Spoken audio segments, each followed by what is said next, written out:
every month. I have one about every month. You'd be so relieved to actually be acting. I know. Won't you? Yes. I did ADR the other day for a movie, and I was like crying. I was so Remember happy. That? Remember acting? Right. Insane.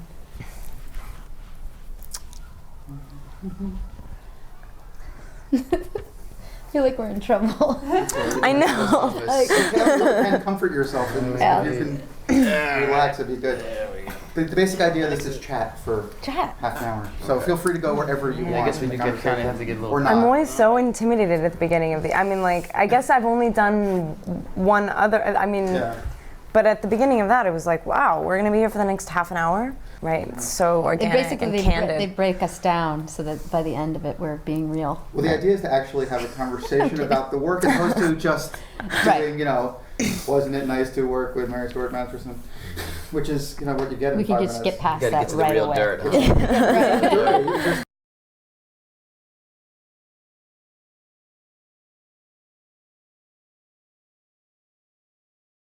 This has been a while. This has been like a long journey. Kristen is now a woman, and you can vote. Did you? Right? That's right. Oh, that's awesome. Yes, she was a lot younger back then. We finished the movie in 2007. We shot the principal photography in 2006, and then there was some additional meddling that I did in the fall of 2006, and then we finished the movie in 2007. So it's only been 2 years since it was finished. But you were journeying with it from festival to festival? Were you doing that circuit? Yes, I've been across the globe. Every festival Pretty much, in a lot existence. of festivals, which is really fun. And it's awesome to be able to meet the audience and like get actual feedback. And because when you make a movie, it's like out and that's it. You don't actually have that audience participation. And in fact, we kind of had to finish the movie the first time hastily because we added additional photography really late in the process. So it was really useful to do the whole festival thing because I was able to last summer go back in and finally finish the film and do some things to it that needed to be done. So it's like a festival test screening? Yeah, kind of, yeah. The best possible test market you could have. Like the entire world of people who are, a lot of people who are passionate festival goers love the movies and are not shy about feedback. So it was really useful, actually. This is a very personal movie. A very intimate character piece. Does that play the same everywhere? With comedies, usually here they play it in Germany and they can't figure out why the laughs are completely different. Yeah. But this, you would think maybe you would connect with everybody in a similar way. Yeah, it's interesting. I think people really love these two and this relationship so much. And it's interesting because, you would think maybe younger people would find that appealing because it's the younger lovers in the story. And really, people of all ages, I think, respond to it because the central theme about people risking love in the face of loss is something I think, especially people who are older who've lost more, can really relate to. But I think hopefully everybody can.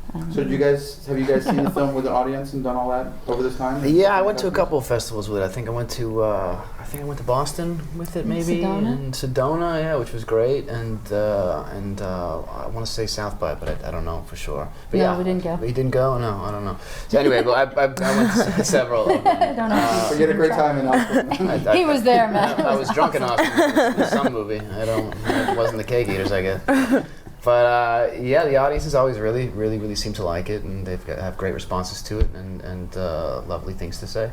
Was it risky for you two going into it? Did it feel like dangerous territory to walk into as an actor? Wow, not at all. Plus I was 15. I just went into this hotel and talked to her and was like, she's so cool and this is so perfect. I think God, I've never been so affected by something. I really want to do this and wait, I'm really scared of this. Playing anything that's so strongly rooted in someone's personal reality is always going to be like a delicate, scary, intimidating position to be in. But at the same time, it's very, at the end, hopefully, if you've done the right thing, triumphant, very, It's true, when you take on a role that where you know that there are real people. In Kristen's case, with this progressive neuromuscular disease, it's like even scarier because you feel this responsibility to those people, and then of course Kristen met people with Friedreich's ataxia and spent time with them, and then there's that personal investment also. And I became friends with some people that I interviewed that I ended up sending the footage out to Kristen because we were on separate coasts, so that she could work with that material. And they came and visited the set, and at one point I was like, I want them to be here, I want them, but I don't want Kristen to feel like even more on stage because of that. But they were so supportive, and they were like, she's awesome, she's so incredible, it's so believable. And I have to say, you don't know this, but like I've gone to probably 25 film festivals, and until Twilight came out, at every single screening somebody said, how did you find such an amazing actress with Friedreich's ataxia? Yeah. So every time. So and also this woman, Mary Caruso, who's a mother of 2 girls who have Friedreich's ataxia, which is its own amazing story. She's an incredible person. But they are just, she came at one point, one of the 2 girls who has Friedreich's ataxia is also studying film and wants to be an editor and stuff like that. So she came to the editing room right when we were just finishing, just locking picture. And so I showed them into the room, and they came in there with the editor who, she spent like an hour in there with them, and which was cool. But Mary, the mother, sort of wheeled her daughter in there and then walked out to give her privacy. But she saw some of the footage on the monitor, and she was just like, she came out crying. She was like, not because it was sad to her, but because she was so excited by what you had done, and it was just, she was a little freaked out. But I remember though when we were working on it, and there were these 4 months between us meeting in a hotel room and just kind of deciding this was a good idea to actually doing the movie, and there was just tapes being sent around, or I guess we have DVDs now, and we didn't have a lot of contact beyond like you came to New York for some reason. We just had a couple of hours together and just email and phone, and I remember at one point I checked in with Kristen. I was like, so how's it going, with all this preparation, and she was like, I'm starting to freak myself out. So I was like, okay, good. She's good. So what was freaking you out? That you were close to it, or that you were?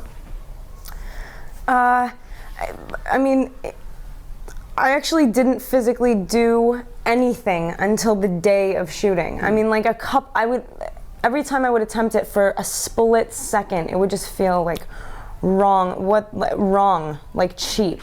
And it's really the only way that I can like think about it, like sitting in my room, walking around thinking about like, please, what are you doing? But I did have such a long, it was like, 3 months.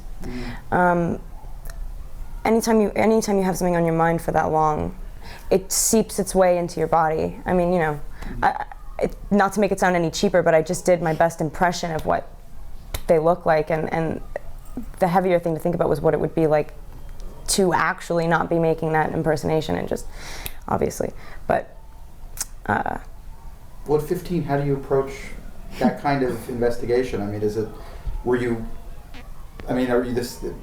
your way of working changed in the last few years, or would you have approached it any differently now, or were you just a very smart 15-year-old? It has nothing. Yes, she was. Clearly. It has nothing to do with like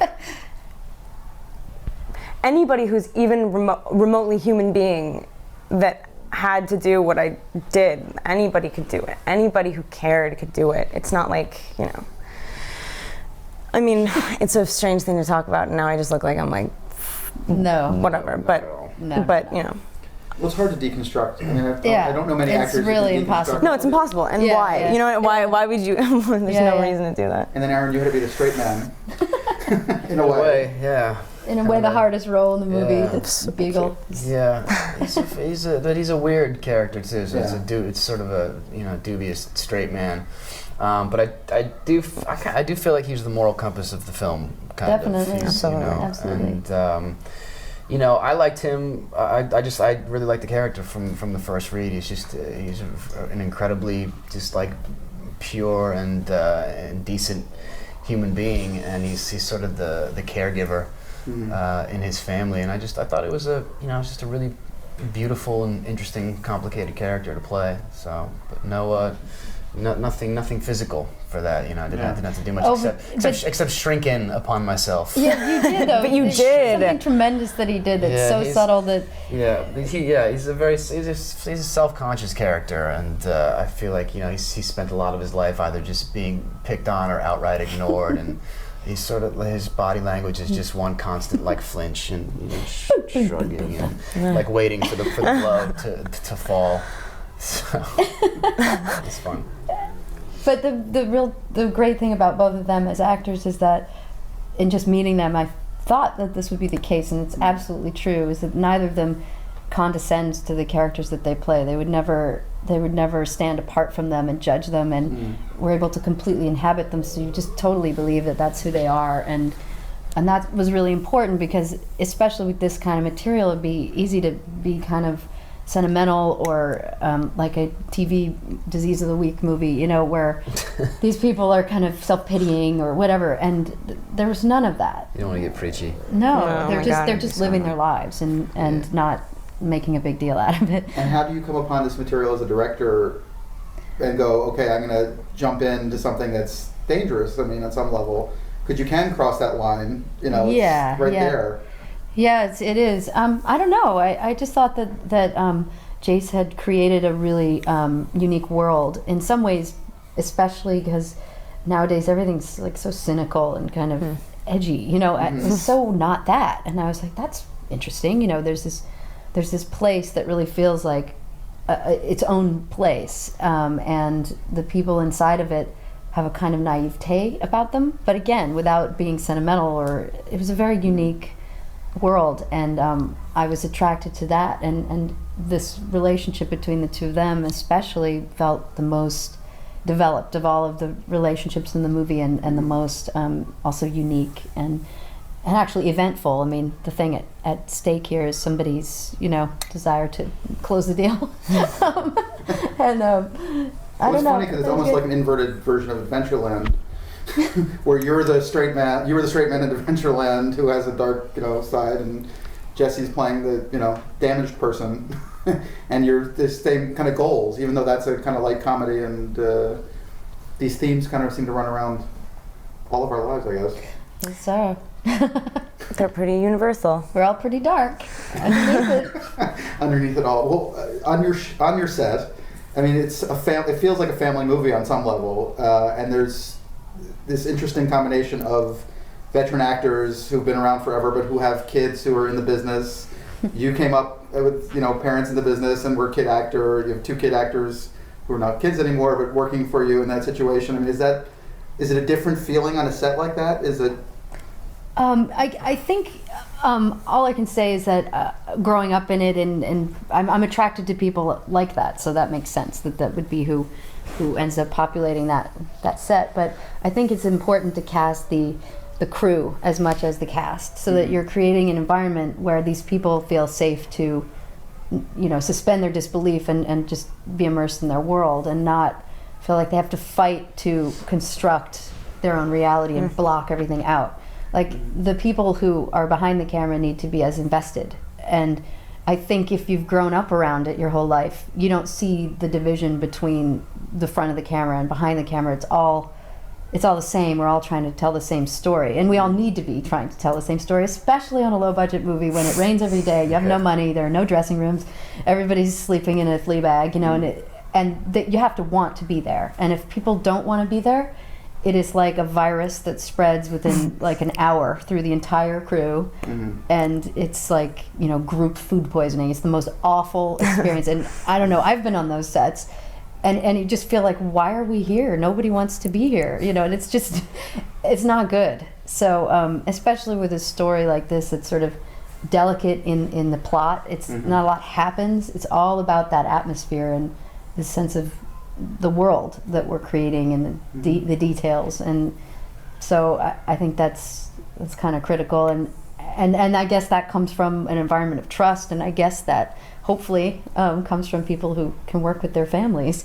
My brother is awesome. I love my brother. Yeah, he's I great. trust him with I adore him, and we get along really well. So I knew he was the right person, not only creatively but also to sustain and that atmosphere of that kind of loving place where at least I know I work best in that atmosphere. So I mean, some people thrive on conflict and being abused. Like some directors act that way, and some actors like to be treated that way.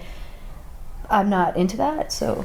I think that's a myth, though. I think that's just facing adversity and trying to. I think that stuff works despite itself. Yeah, it's maybe they're just overcompensating. They're just like saying, "Oh, actually, I work better." It's like some people though. They're like they seem to they like go get for off, it. They go after it. Yeah. Yeah. Like bad relationships you get into. Same thing. Same theory. All of this that she's talking about, she's really, really, really good at it. Oh. I mean, that's why she's so good at talking about it. She can really do it. Well, is she different as a director than other directors you guys have had? Or? Well, you've been talking about them. It's true. It's true. I think she's very different. So many directors now are strictly they're strictly visual.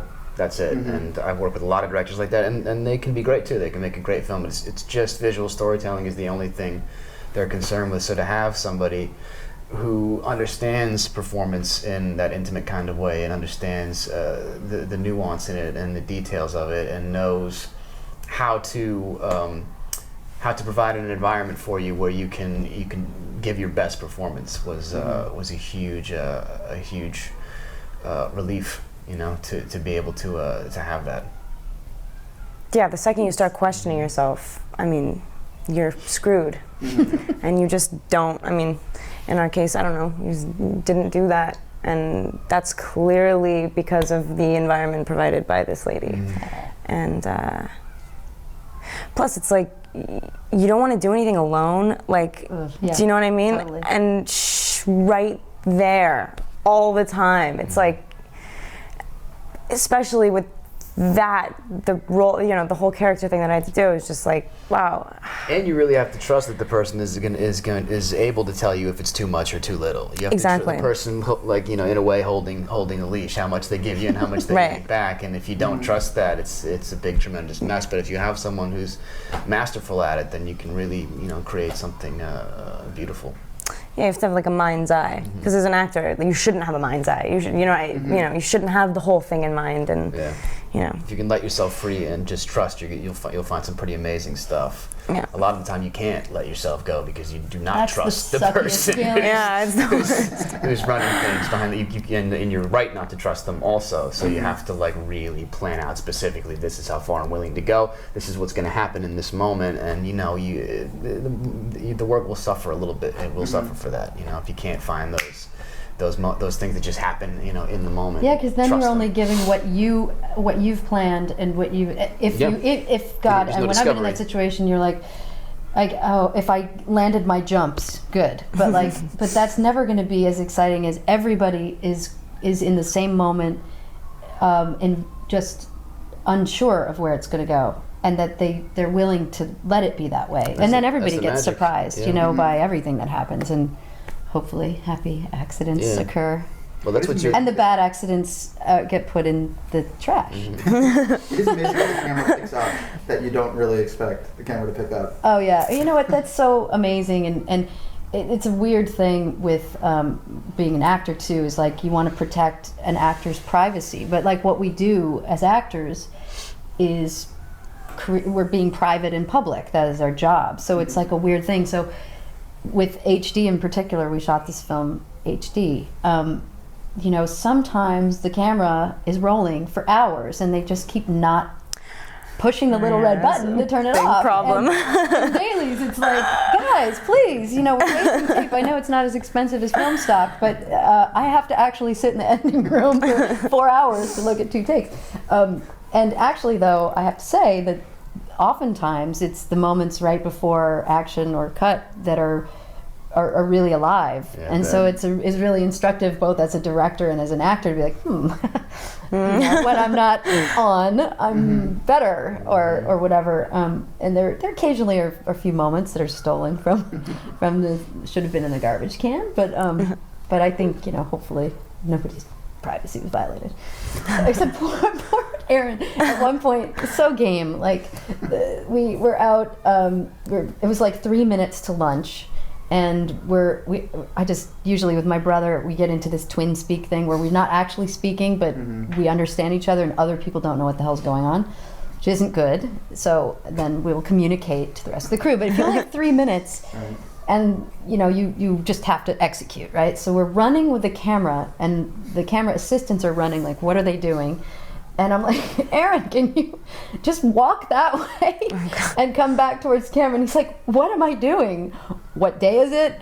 Where am I going? What am I? And it was just a horrible thing to do to him. Just say walk towards camera. And you look really pissed off. Whatever it is that worked. And I know what you're talking about. It was awesome. That's the long walk towards walking. the trudging, arduous. Oh my God, yeah. That's so weird. It was a great moment. And it's after I saw my father cheating on ultimately, yeah. But I'm like with a walkie going, yeah, you just saw your father cheating. Oh God. Not the the usual way I would like to communicate with actors with respect and For a moment, you were Michael Bay. Oh yeah, totally. I mean, yeah. But without the big, Well, I also money behind the crane.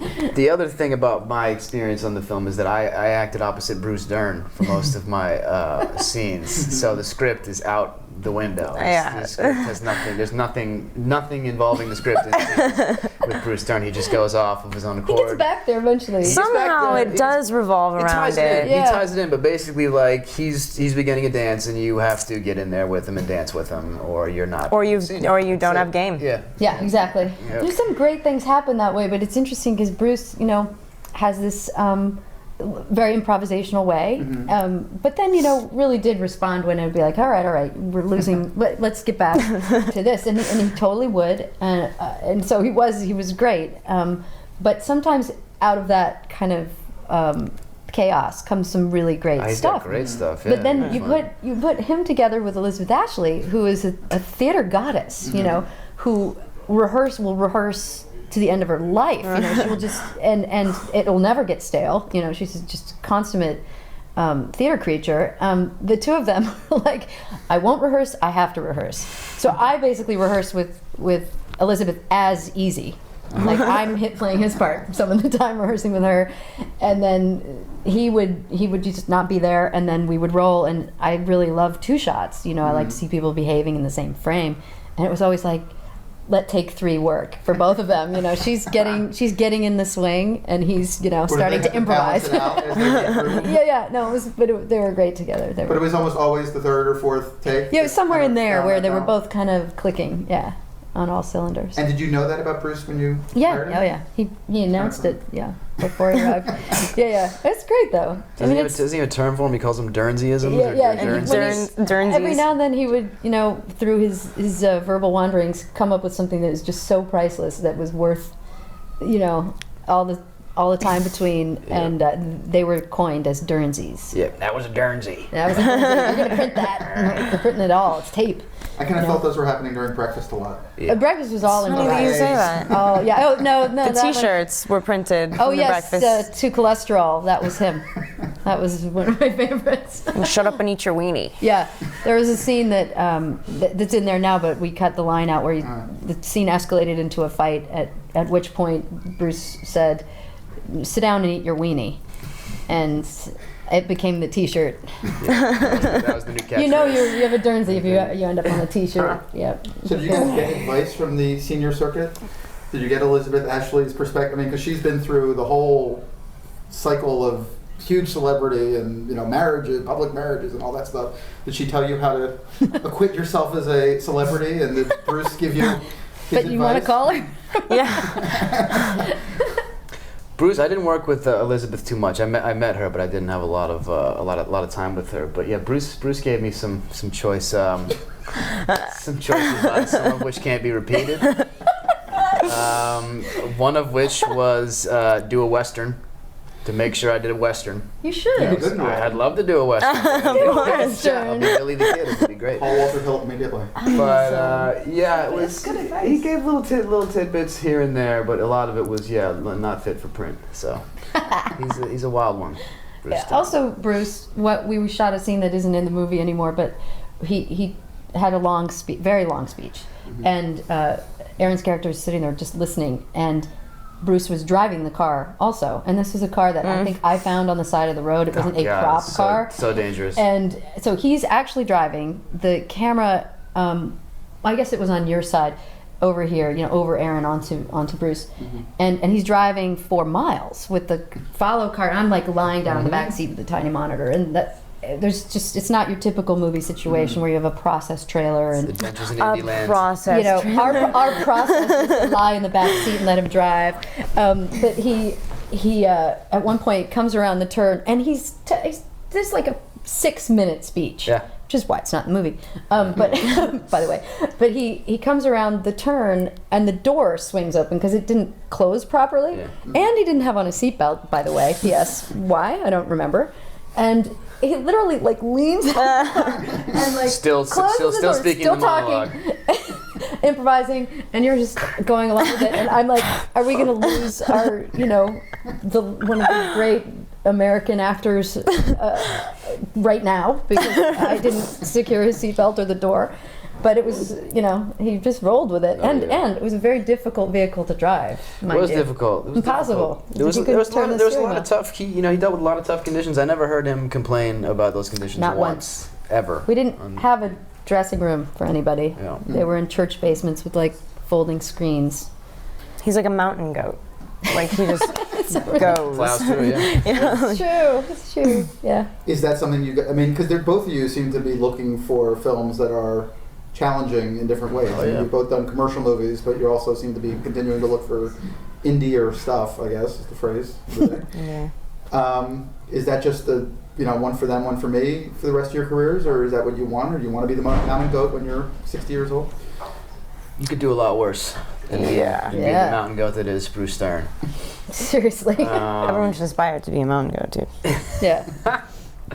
I just try to look for the most interesting material that I can, and hope to be lucky enough to do it. That's as far as my game plan goes. Yeah, I would never, if I started actually breaking it down, like my choices in terms of, okay, one for them, one for me, I would never do one for just because you do a studio movie doesn't mean that it's not something that you love. I mean, like it's just you love it and you get paid. Yeah. It's sweet. And now Nothing wrong with that. you're getting more in a position where you can bring people along for that ride with you if you find stuff you like, I would assume. Are you getting a sense of that yet, or not? Yeah, no, I mean, it's like my year is booked, and whichever, it's nice. There's like a list. There's always a list of scripts. I mean, not that I like that many scripts, but sometimes it's like, there's a list that's like, oh man, I hope they get up and start walking. And in this case, if I say like that one, that's what I want to do. Fuck, I sound like fucking. But like it is nice that it's weird to think that because of this. It makes sense. People know you, whatever. You've been in a successful movie, so of course, like if there's a small movie that you want to do, that's going to be easier. But it's been such a fight to do things that you love, and it's so depressing to see things just fall right on their faces and be like, it's just never going to happen, and you're going to get too old, and that's it, and you're, so it's much less depressing to be an actor now. Well, you've been through this cycle. Yeah, as well. It was a weird transition to go from the one who always got the character roles that the producers had to convince the financiers or the studio that it was worth the risk to take me and let me be in the movie, to being the one that helped get the movie financed, like a green light. Like, it was such a weird thing, and in fact for me, I just sort of didn't inherently trust that, because I thought now people were asking me to do things that before they would never have asked me to do. And I was like, well, now I I want the director and I to agree. Can Like, I audition? Yeah, exactly. Like, I want them to be passionate about this choice instead of resenting me for not being their first choice but helping their movie get made. Right. Like, weird. Right. And that was a weird moment in life. It's not here anymore, but so now it's weird in another way.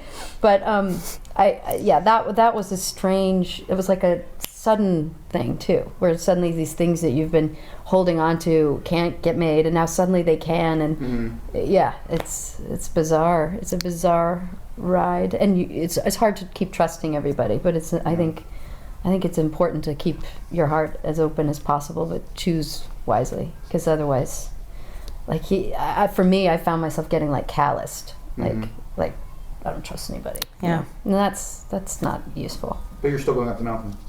Oh yeah. I think so. I don't know. I might be just going around in circles, running laps. I thought of you the other night when Sean won the Oscar. Oh yeah. You guys at close range. Yes, long ago. Great performance, but it was it's one of those movies that was a little movie that was kind of, there was so much talk about him and Madonna at the time and all that. It was like a huge big deal, but a really intimate, nice small movie. You know? Ultimately, yeah, that was a great experience, and it's a long time ago now. Didn't Madonna score that film? No, Wasn't she there, like, did thing? Wasn't there- a track that ended up being Live to Tell. or something. Yeah, It's a great movie. my first and only music video.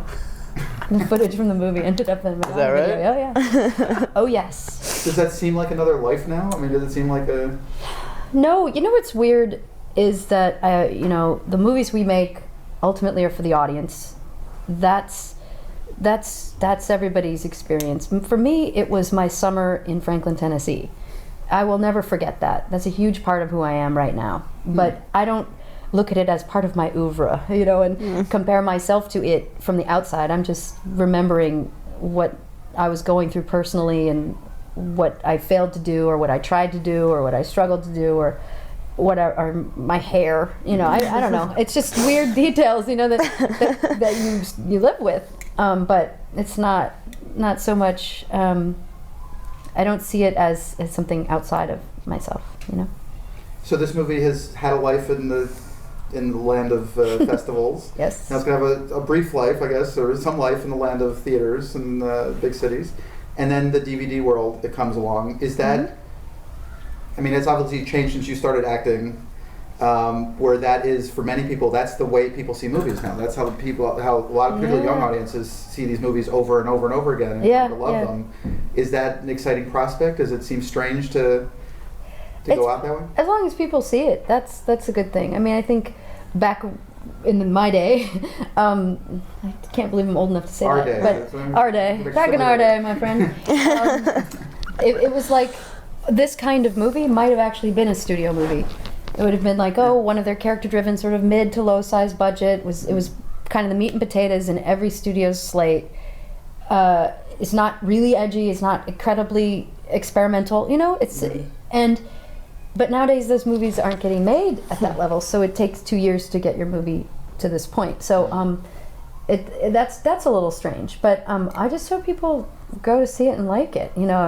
It's not strange to me though that they'll see it on DVD or whatever. That's sort of seems like it's been that way for a while. It's just we're about to get to the direct download phase of life, and that's going to be really interesting.